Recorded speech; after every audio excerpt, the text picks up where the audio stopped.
En el Chicago de finales del siglo XIX, una atmósfera de progreso y maravilla tecnológica dominaba la ciudad. Era la época de la Expo Mundial de 1893, conocida como la Feria Mundial Colombina, un espectáculo deslumbrante que atrajo a millones de personas de todo el mundo. Pero mientras las calles brillaban con luces eléctricas y la música llenaba el aire, en las sombras, se gestaba una pesadilla indescriptible. Herman Webster Mudgett, más conocido como H. H. Holmes, no parecía fuera de lo común a simple vista. Con una sonrisa encantadora, modales refinados y una innegable inteligencia, Holmes conseguía lo que pocos podían: ganarse la confianza de todos los que lo rodeaban. Médico por formación, comerciante por habilidad y estafador por naturaleza, Holmes era un hombre con muchos talentos. Pero detrás de esa fachada carismática se escondía un monstruo meticulosamente calculador, un hombre cuyas ambiciones llegaban al extremo de lo inimaginable. Holmes no fue solo un asesino, fue un arquitecto del horror. Su obra más macabra fue un edificio peculiar, ubicado en Englewood, un barrio de Chicago. Oficialmente conocido como el World's Fair Hotel, pero más tarde apodado por los periódicos como el Castillo del Asesinato. El hotel parecía al principio un negocio rentable, diseñado para alojar a los visitantes que acudían en masa a la Feria Mundial. Sin embargo, lo que el mundo exterior no sabía era que este edificio era en realidad una trampa mortal disfrazada de hospedaje. El Castillo del Asesinato era un laberinto grotesco concebido para una cosa: cazar, torturar y matar. Al construir el hotel, Holmes contrató y despidió a múltiples equipos de trabajadores, asegurándose de que nadie más, salvo él, conociera completamente el diseño del lugar. El resultado fue un edificio con pasadizos secretos, escaleras que no conducían a ningún sitio, habitaciones insonorizadas y cerraduras que podían ser controladas únicamente desde el exterior. Y eso era solo el principio. Dentro del hotel, había habitaciones convertidas en cámaras de gas, donde Holmes podía sellar a sus víctimas y llenar el aire con gases tóxicos.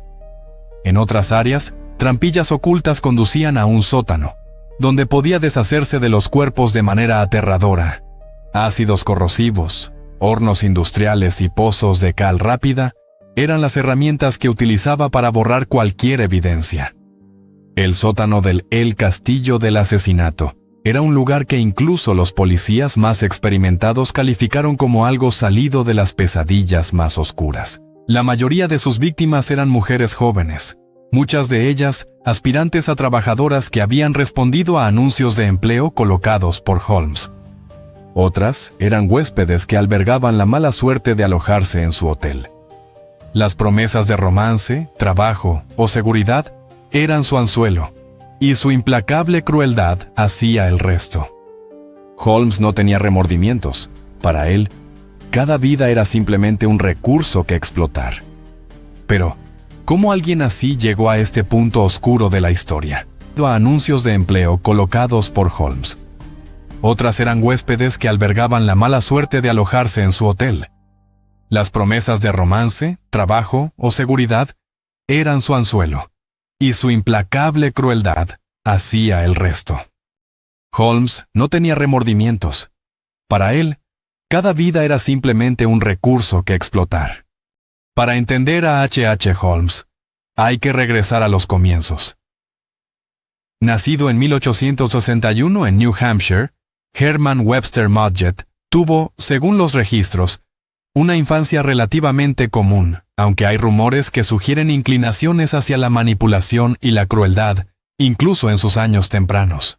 Si bien no hay evidencia concluyente de patrones violentos durante su juventud, su trayectoria hacia el sadismo puede haber comenzado en sus años universitarios, donde practicaba con cadáveres como estudiante de medicina. Más tarde, se le acusaría de usar su posición para estafar pólizas de seguros a través de la venta de cuerpos que reclamaba como propios. Con el tiempo, Holmes adoptó su famoso alias y se mudó a Chicago, donde planeó su obra maestra. La construcción del hotel comenzó en 1887, y terminó justo a tiempo para la explosión de turistas durante la Feria Mundial. Era el lugar perfecto para acechar a los inocentes. En esa época, muchas personas desaparecían o se mudaban sin dejar rastro, lo que facilitaba que Holmes encubriera sus crímenes. A medida que se investigaba más su historia, salieron a la luz otros detalles escalofriantes. Aparentemente, Holmes no solo mataba por placer o por poder, también lo hacía por beneficio financiero. Robaba propiedades, joyas y dinero de sus víctimas, dejando pocas pistas de sus vidas previas. Además, había perfeccionado el arte de las estafas, utilizando múltiples identidades para evadir a la ley y continuar con sus crímenes. Eventualmente, su red de mentiras comenzó a desmoronarse. Fue capturado en 1894, inicialmente por cargos de fraude. Sin embargo, mientras las autoridades investigaban más profundamente, comenzaron a desentrañar la magnitud de sus atrocidades. Al registrar el castillo del asesinato, los detectives quedaron horrorizados. La evidencia de experimentos macabros, herramientas de tortura y documentos que detallaban meticulosamente los movimientos de sus víctimas fueron descubiertos. Holmes fue llevado a juicio y finalmente condenado por un solo asesinato confirmado de Benjamin Pitezel, su socio de negocios y otra víctima de su traición. Sin embargo, se cree que llegó a matar a entre 20 y 200 personas. El 7 de mayo de 1896, H.H. Holmes fue ejecutado en la horca en Filadelfia. Hasta el último momento, mantuvo su arrogancia característica, afirmando que era inocente de muchos de los crímenes por los que se le acusaba. Sin embargo, antes de su muerte, confesó a regañadientes 27 asesinatos, aunque muchos de ellos no pudieron ser corroborados. Aunque Holmes ya no camina entre nosotros, su legado oscuro persiste. El castillo del asesinato fue destruido por un incendio en 1938, aunque los restos del sitio se convirtieron más tarde en una oficina de correos. A pesar de ello, su historia sigue fascinando y horrorizando a generaciones de personas, presentándose en libros, documentales y películas.